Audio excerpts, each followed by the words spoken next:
Right, Mr. Holmes again, and in the final video, dealing with working with Microsoft Word for writing reports, particularly project reports or programming reports. And we come to the final section, which is normally not very well done by students of all ages, not just it's not particularly well done even by university students. So I thought this would be useful to bring to your attention. Right, so Word has got a fantastic references section tool. It will keep track of everything for you. You basically just push a button at the end of it and presto, bibliography, done. So, give you an idea of what I'm talking about, I'll do a quick demonstration. So, one of the documents that you have, let's get rid of this. So, maybe as in part of the coding and the planning in the pseudocode, but you did your pseudocode, but you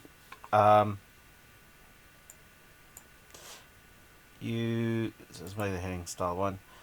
Somewhere in there you should have probably a little subheading references used, and one of the things that you might have used in this particular section, you might have referred to the Oxford Spires Academy pseudocode syntax guide, which I've produced, and you can do that, but you've got to refer or reference it correctly, and you have to do that using Harvard referencing. So next to this reference here, or indeed even quotes around things that you've used, you would then insert what is known as a citation, which you do by going to the references section.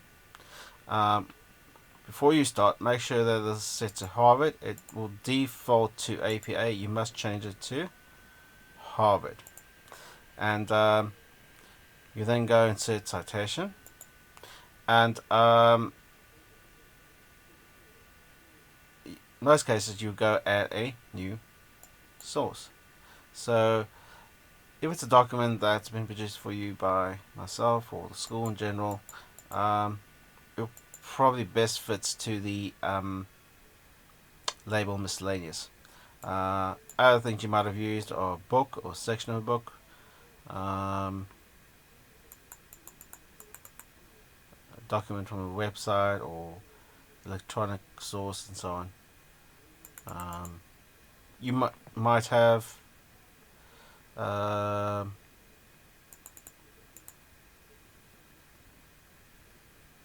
got information about interviewing somebody, and so on and so forth. But documents you're given as paper-based resources by me will probably be fall under the category of miscellaneous. Right, so the author is whoever wrote the article, produced it. In my case, it'll be Mr.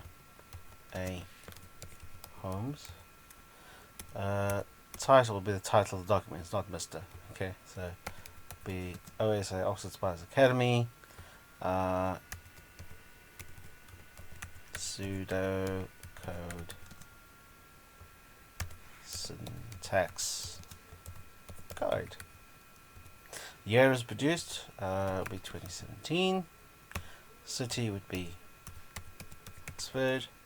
Publisher, well, not really a publisher per se, but you could put in Oxford Spires Academy if you wanted to, and that's all there is to it. I click OK, and it then puts in a reference for me. Now, let's suppose a little bit later in my document, while I'm actually doing some code as such, and I ended up using something from this document again, I could then simply just say so code used, for example. It might have been something really obscure like x equals 10 int. Alright, I don't know whether that's even in the guide, but let's suppose it was, and that's a bit used.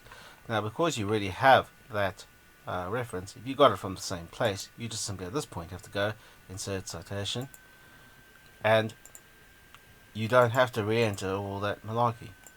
Right, so we now get to the end of the document, and we finally now need to produce the bibliography. What do? You go to the end of the document, you go bibliography, and insert bibliography, and presto, there you go. And it's will then have correctly referenced all the references for you. You don't have to do anything else about it. It's in the correct format, and all those citations are correct.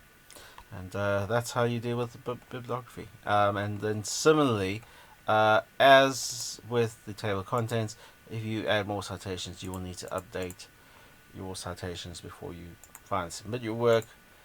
Likewise with your table of contents, you will need to update your table of contents as well. Well, that concludes the video tutorial series on working in Microsoft Word to produce reports for research and programming projects. I hope you found it useful. Comments, etc. are always welcome. Thanks for watching. Please practice this so that you're skilled and competent when you need to actually apply it under pressure in class or in an actual project situation. Thank you very much. Goodbye.